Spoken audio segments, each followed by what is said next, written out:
And what I enjoyed when I watched their game tape and their victory last week is they put it together in every phase. Good offense, good defense, and some key plays on special teams. Let's see if they can get that second win in a row. Meanwhile, for the visiting Steelers, they've come in on a nice run of recent form, 4 wins out of 5.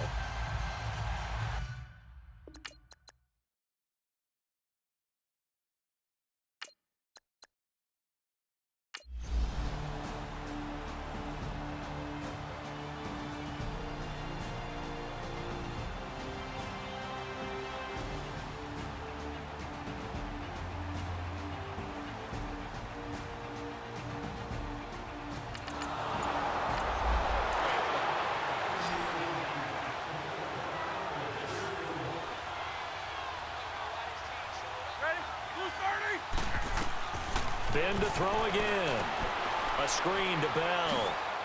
And he'll be a couple yards shy of the red zone here at the 22-yard line.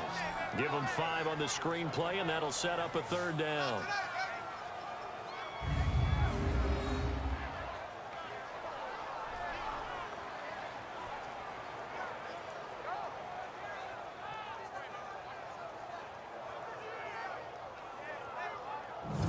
The Steelers on 3rd down. 3 for 7 so far in this game. This will be 3rd and 5.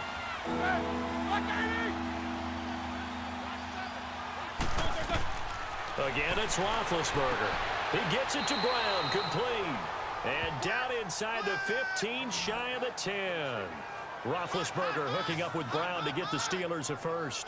An ex-teammate used to tell me all the time, I hate experienced quarterbacks because no matter what, you really can't hide what you're doing. And I think that right there, he knew right away where the blitz was coming from, where his primary guy was going to be, and he ended up going to a secondary target for a nice game. I was just going to ask you, that wasn't the primary target, and he's so good at that, isn't he? I think he knew right away that he wasn't going to get to his primary guy. I think he read that as soon as he got to the line of scrimmage, knew where the pressure was going to come from, and said, I know how to beat that, and that's what he did. This is Bell on the dump-off. No gain on the play there. It'll be 2nd down. Well, that was a simple throw and catch, but even with that completion, 0 yards gained, so they're behind schedule on down and distance. I think they were hoping to get it to him. He could make a man or two miss, but that window closed quickly.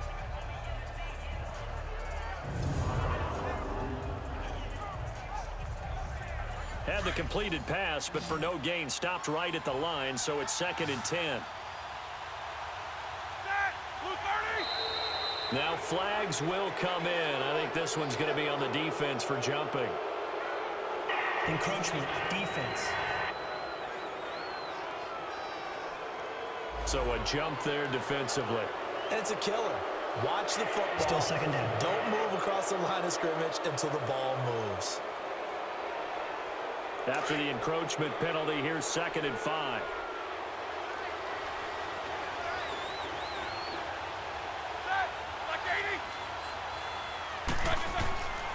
After the penalty, it's Bell. And he's in. Touchdown, Steelers. Le'Veon Bell, his 2nd touchdown of the game, giving him 12 on the season. And the Steelers are an extra point away from tying this thing up. He's having a nice little game. Maybe already has an eye on that 3rd touchdown. And how about what our producer, Christian McLeod, likes to say when they've scored touchdowns like this? He's put a tent up in Touchdown City. Don't forget the extra point. It's up and good. And, partner, we've got a tie game here in the 4th. So this drive spans 7 plays. And it ends with a Le'Veon Bell touchdown run.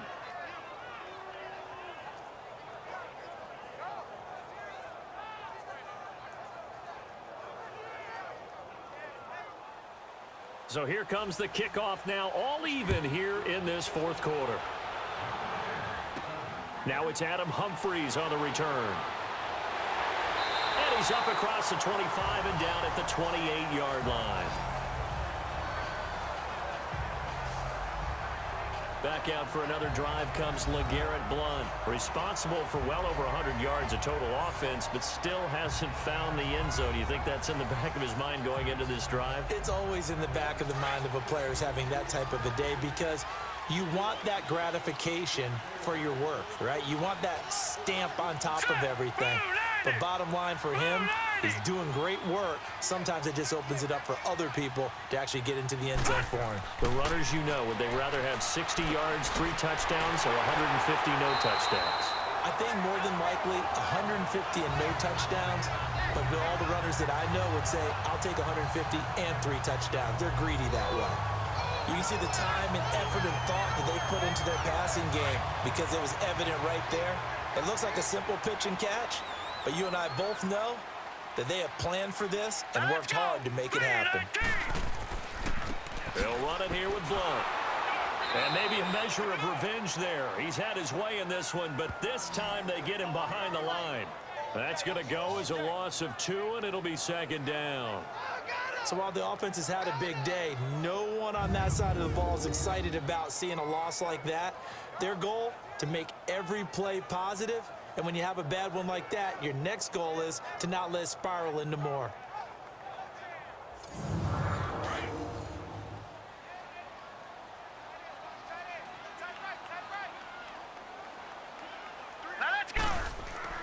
On 2nd down, Jackson.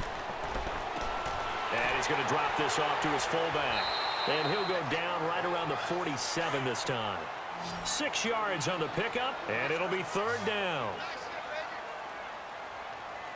Here we go now. 3-19.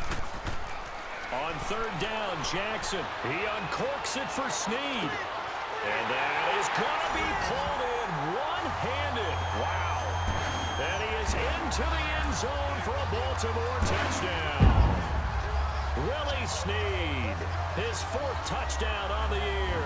And the Ravens have broken the tie.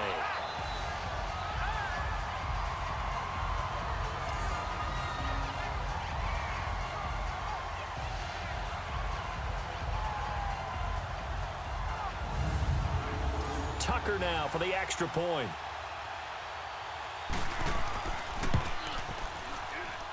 Tucker able to connect on the extra point, and they will take a 7-point lead. And they will not get a chance to return this one as it's through the end zone for a touchback. The Steelers offense now, they head back onto the field. And for them, a touchdown their last go-around. Obviously, they'll be hoping to do that again. And when you start plotting for this drive, when you start thinking to yourself, okay, what are we going to do? You don't go away from what you did before because that worked, but you have to be prepared for wrinkles and counters because you know they'll make some adjustments. Now Roethlisberger on 1st down. He's going deep. He's got a man complete. And all the way down to the 24-yard line. It's a big play. Roethlisberger to Brown. 51 yards. And at this stage, down in the second half, looks like they just wanted to find a way to get it in the hands of their playmaker, and they did. I think you're exactly right. I don't think the coordinator's looking at his play sheet and trying to figure out which play will work well. He's trying to figure out how to get the ball to the playmaker that you just described. Looking down at that sheet, you find people plays, not necessarily X's and O's, and that's exactly what they did there. Now, meanwhile, a pass that should have been intercepted, but it winds up falling incomplete. From the 24, they'll go again on 2nd and 10.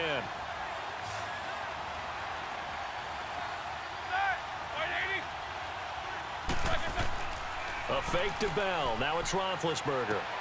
Over the middle here to Brown. And he takes it down to the 10-yard line. With that, he's up to 160 yards receiving now for the ball game. I think it all came together there. In-breaking route, drove it with excellent pace. Money throw right there to move the sticks. A looming decision to make on the conversion, down 7, but first things first, they need to score as they come up on 1st and goal. Now Bell. And nothing doing. He's immediately taken down at the line of scrimmage. No gain on the play that time, and it sets up 2nd and goal. Okay, no score on that play, but this guy's been a touchdown machine all year long. You know they trust him with the football. Another shot from the 9 on 2nd and goal. They'll give it to him up the middle. Only a yard there, and that'll bring us to 3rd and goal. Partner, I know we're in a goal-to-go situation, but my goodness, think about running the ball here. not even a thought, is it? Defensively, they're in a prime spot. And I think the defensive guys are probably expressing themselves to them as well. I wouldn't run it here, guys. You might want to try throwing it. On 3rd and goal, Roethlisberger. And he's taken down, trying to do a little too much, getting outside of the pocket, and it results in a sack. Tim Williams in there to get him for a loss of 3, and it'll be 4th down. And on that one, the protection just broke down. You've got to have that leverage, don't you? We always talk about low man wins in the running game for an offensive lineman versus a defensive lineman. It's essentially the same thing in pass protection. Get lower than that defensive lineman so that you can keep your balance and keep him away from your guy trying to throw the football. So an interesting call there to take the 3. I mean, I guess they're thinking that their hands were tied, but, you know, 4th quarter, that field goal might not help them that much in the end. Yeah, eventually they're going to need the touchdown. The thinking must have been they didn't feel confident about picking it up there, hoping maybe on defense they can get better field position, get a turnover, get a better play, and then now a hit and a loose football. So a teammate picking him up there, that was nearly disaster. And the way that you coach these things, you want to make sure you have eyes towards the return guy because you want to make sure that the catch is secured. A lot of teams do that. They have at least one guy. Okay, you're responsible for making sure he secures the catch. He's not always the one that makes the recovery, but he can always sound out the alarm. Hey, ball's on the ground. We've got to get it back. And, oh, he took that in one-handed. What a grab. 7 yards, the pickup on the pitch and catch. That was a terrific catch. I mean, to go up there and get it one-handed like that, but I almost want to go into that riff about back in my day, the gloves weren't quite like this. When did gloves really become prevalent, just in general? I think in the 80s. I think as we started to move through the 80s, especially as we got towards the latter part of that. But a lot of those were really like baseball batting gloves to begin with not much of a tacky area on the glove. In fact, there was none. I actually remember in cold weather games wearing the old scuba gloves that you'd wear in the diving, but they would split too easily in the course of a game. Then the glove manufacturers got smart and started adding to it. And here we are today. For many teams, the evaluation of tight ends has really changed. We used to wonder about how they would block first and foremost. Now we want to know how these guys can run because we envision them in offenses, catch the ball.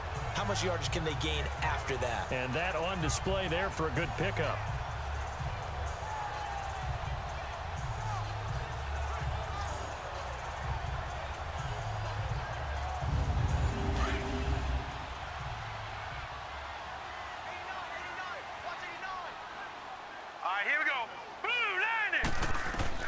On 1st and 10, it's Jackson.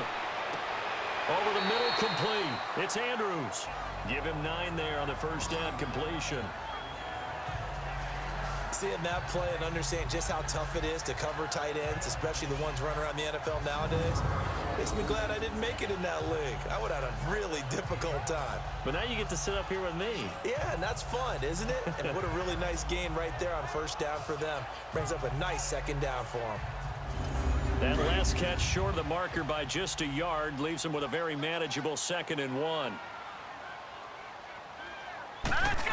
3-19! On the toss. This is blocked. And he'll lose yardage here. Back at the 47. Call that a loss of 5 yards on the play. And that'll bring up a 3rd down. I like the strategy. Extra tight ends, extra beef. They want to run the football, but that means they probably want to run it inside. If you get strung out on the perimeter, you're in peril. Yeah, we saw the result. Negative yardage. Now Jackson to throw on 3rd down. Open man is Lastly. That's complete. That'll put him close to 100 yards receiving. He's at 98, and he's got a first down. Partner, if you and I were playing quarterback in this one, we would be really confident right now throwing it to him, wouldn't we? Yeah, he's been spectacular. He's just saying, hey, I was all state. I'll make it rain out here. So they'll come up 1st and 10 now from the 33. 4 down, check. Set. Green, 39. They go play action here on 1st down. Going for the deep. Got a man. It's caught for a Ravens touchdown. Jordan Lastly, his first touchdown of the year. And the Ravens will add on to their lead. And man, Charles, talk about singing something in